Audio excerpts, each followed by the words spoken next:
À Québec, la ministre de la Santé, Danielle McCann, est sous le feu des partis d'opposition. En fait, François, les médecins omnipraticiens auront droit à une prime supplémentaire s'ils prennent plus de patients.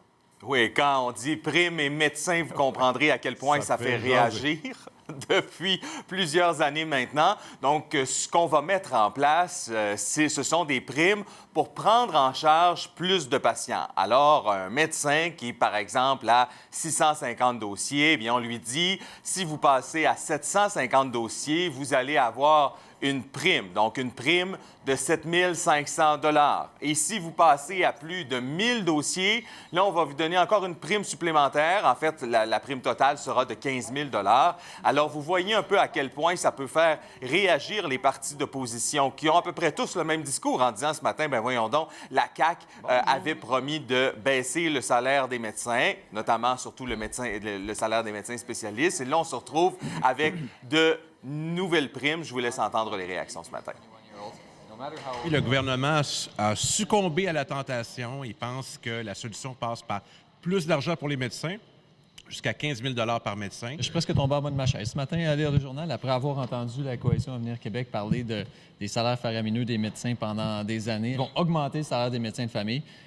Pensez-moi quelqu'un, je ne pensais pas que je verrais ça de mon vivant. Il y a au Québec des médecins qui ont moins de 1000 patients, même moins de 500 patients. On veut vraiment encourager ces médecins-là à prendre davantage de patients. L'explication de la ministre et les commentaires des oppositions, mais si c'est Danielle McCann qui en parle aujourd'hui, c'est quand même l'ancien gouvernement avec M. Barrette qui avait négocié cet argent-là et cette entente-là.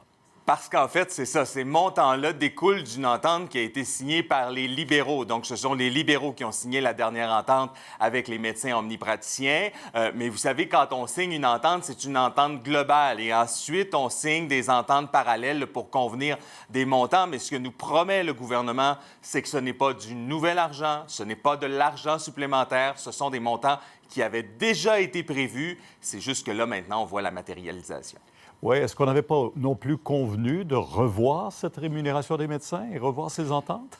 Ça, c'est un dossier à plus long terme. Est-ce qu'il faut conserver une rémunération à l'acte? Est-ce qu'il faut faire une rémunération qui est quand même mixte en ce moment, mais je veux dire mixte dans le style de mettre davantage de rémunération à l'heure? Ça, c'est une énorme question qui n'a pas encore été débattue. Merci, François. Au revoir. Au revoir.